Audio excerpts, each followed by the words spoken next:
Hi guys, welcome back to West Coast Minis, and in today's episode we're going to cover everything to do with boars. Now for me, looking at orcs and goblins, boars are essential. They're the cornerstone of what makes orcs such a raiding, malevolent force. The art about them is beautiful, and the kind of newer models towards the end of 8th edition are gorgeous. Now Games Workshop's been creating these for some time. We used to have these squat boars like this, and then in 8th edition we got treated to new Orc boars and Boar Boys, and then also Savage Orc Boar Boys, which we've still not seen in the Old World yet. I picked up a set of 10 Orc Boar Boys. This is a good kit. The boars are really simple, they come in two halves. Alongside that you've also got an ear section as well as multiple kind of head options. In total you've got 3 different boars that you can make multiple versions of. It's a really simple build for these. Just first of all, you glue the lower half of the face onto the top and then pop the ears in. From there, the 2 parts of the boar that you've already put together, you can attach the head. If you want, you can use Greenstuff to kind of sort out that line between the head and the body as well. So there you go, nice and quickly, 10 boars ready to go. Now I love the new dynamic boars, and I'm not alone in thinking that it's a shame that we didn't get an update to the chariot. However, rather than worrying about it or getting ourselves down, what we're going to do is fix that, so we've got something that matches the art a bit better. Chariot component has got this part, and that's our real kind of keystone to see that this will work. So let's get 2 of the new boars and put them side by side to see if we can make this conversion work. Looking at that, that gives me everything that I need to crack on. So this part's got these mouthpieces, we're just going to chop those out with a pair of clippers. And then in terms of the base, we're going to do a very similar thing that I've done on my previous videos. Please go back and watch those to see how I kind of create an urban scenario. However, we're going to put the chariot in there. I'm going to pop our boars down. Now they've got those circular base features, so what we're going to do is put it in, press it in so that we can see those, and then we'll remove the boars and we'll cut out those circles. This will then allow us to have both the base that the boars are on and the rest of it at a similar level, so we can glue them on as normal. What I then do, as mentioned in the past, is use a roller. You can also use a knife to achieve this effect. And then with a couple of squares on top of those circles, you can get something that really ties in nicely. The next thing that we need to deal with though is these bumps here. So I'm going to mix a bit of green stuff together, and I'm also going to chuck in some milliput with that to make some kind of milliput green put mix. This has all the strengths of both and essentially makes moulding it really easy. So with this, I'm going to push it into all these areas and cut off kind of any excess. Alongside this as well, I'm going to do the same for the centre of the boars, which, as the rider's normally on it, it usually hides that area. But without the rider, we need to kind of add a bit more texture there, just because it looks a little bit unreal, should we say. What I'm going to do is use a knife, as you can see here, just moving from bottom to top and kind of creating shapes that would fit what you can see on the rest of the model. This is really easy to do. I'm literally popping the knife in and pulling it out, doing that a few times until I've got a kind of fur texture. And you can see it's really effective given it's such a simple method.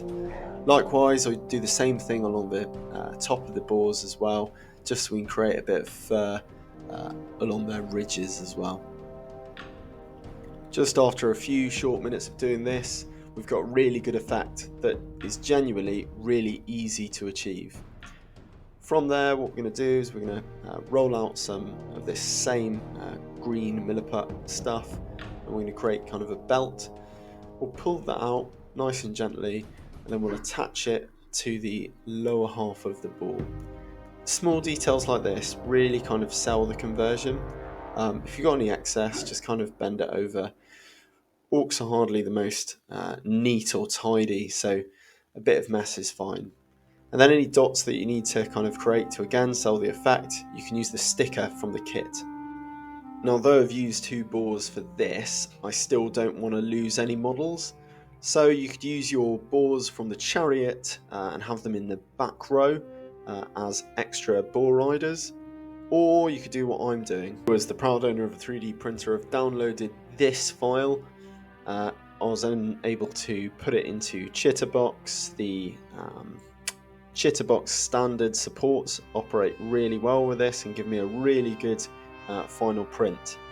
I've then just bent one of the legs askew on one of the riders to make it fit. We've also just chucked on a bit from the ogre kit there just to sell it a little bit more.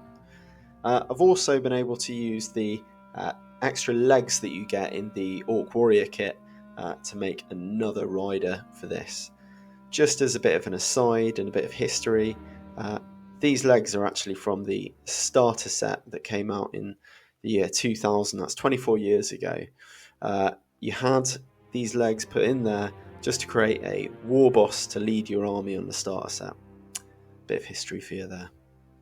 Now I've used the same Greenstuff Milliput mix to make a cloak. I'll cover cloaks in the next episode. This has just been used to kind of hide the gap, but also add importance to the model. And it's a good tribute to the art.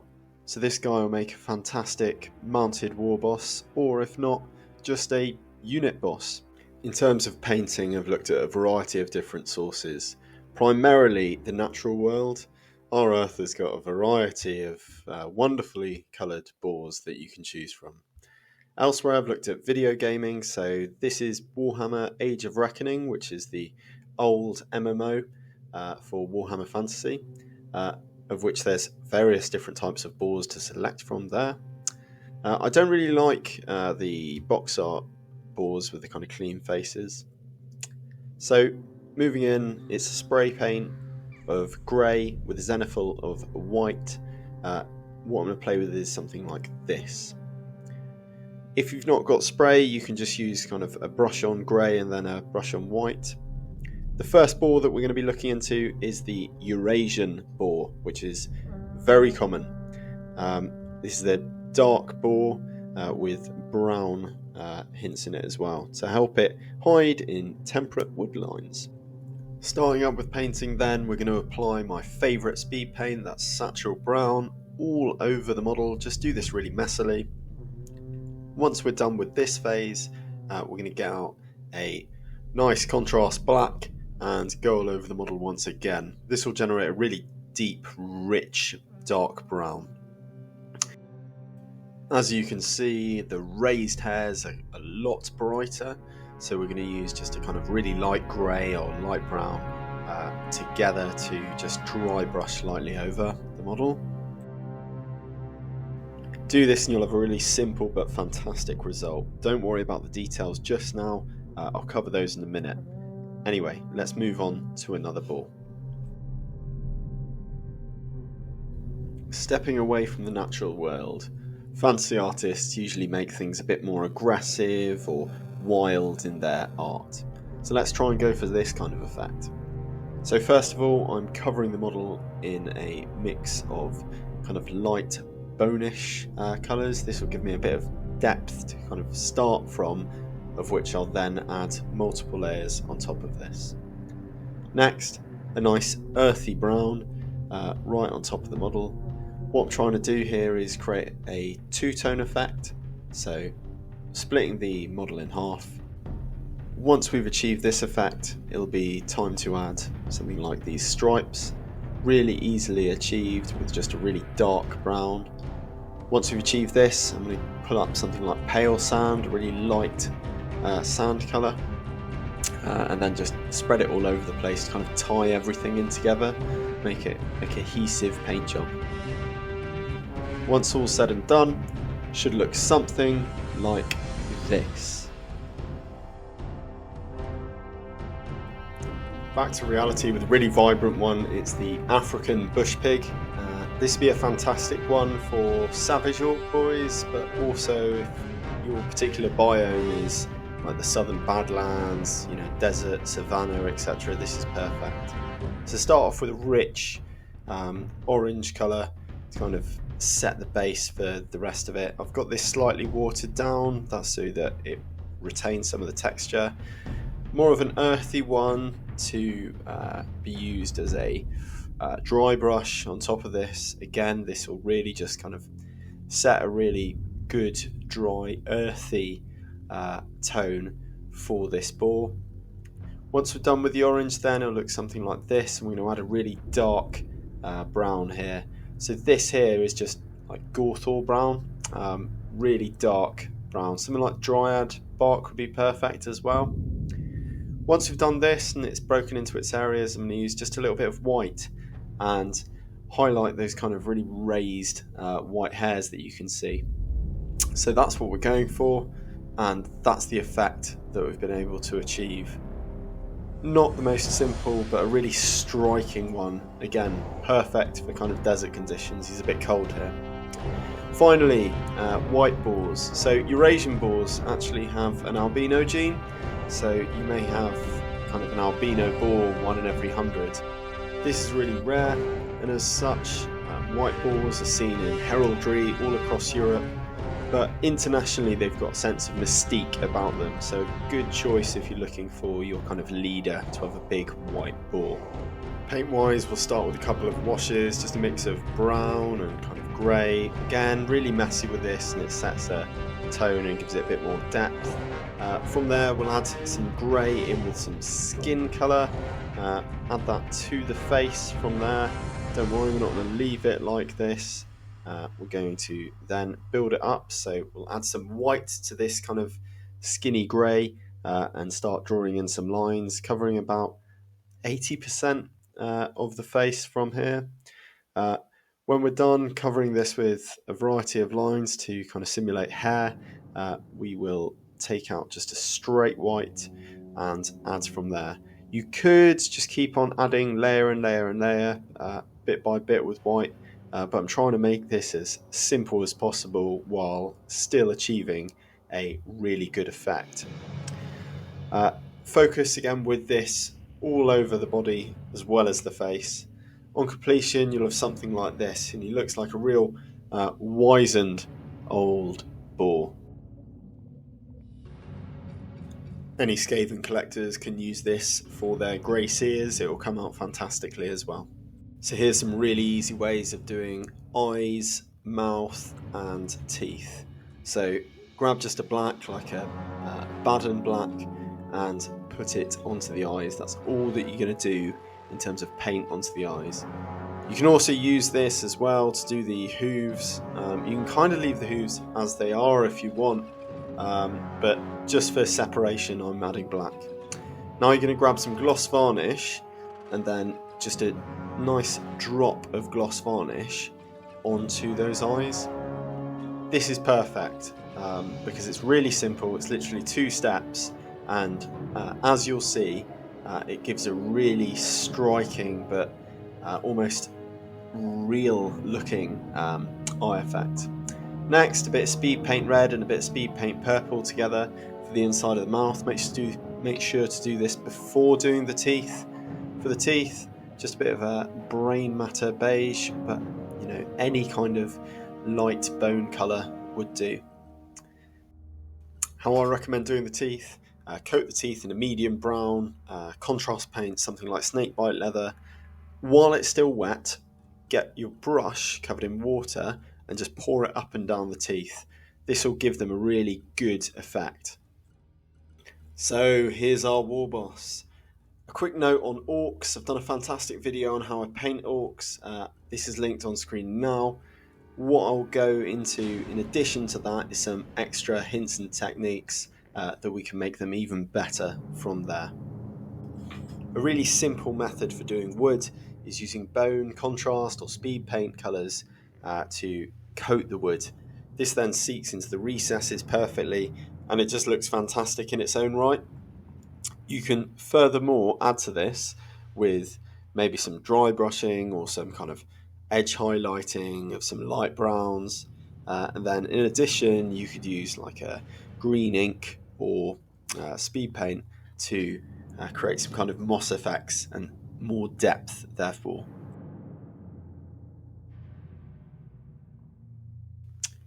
if you're into orcs, you need to learn how to checkerboard.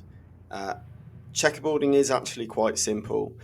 You can use a pencil to stencil everything out and then go over rubber lightly afterwards, or you can eyeball it. Once you're done with your checkerboarding, you might want to consider adding, a sort of pallet bone or similar to bring it into theme, given that everything's going to be weathered and rusted potentially. On the subject of weathering, it's a fantastic tool for hiding things. These wheels have got a dirty grey mould line up the middle of them, so we're going to use some of our real earthy brown and we're going to just smash it on there. This is just a detail brush that failed, so I just cut the head off it and now it's fantastic for details like this. A quick cheat for rust. Get an air orange or just a normal orange watered down and cover it into your kind of recesses that you want to be a kind of rust effect. When you're done, just tap it lightly and then it dries and it looks fantastic. Really simple. That said, a dash of super glue to your riders and charioteers and we're ready for a grand reveal. So I really like the way that these have turned out. For me, an orc army has to have Boar Boys and a boar chariot, or maybe even two. These are like the capstone of what it is to have a real kind of raiding, fast army that's aggressive, and it just fits the tone and it fits the art beautifully. I'm really happy that the conversions have gone well, the 3D prints work really nicely with the GW stuff. So for those following along, you can see that we've got the makings of an army now.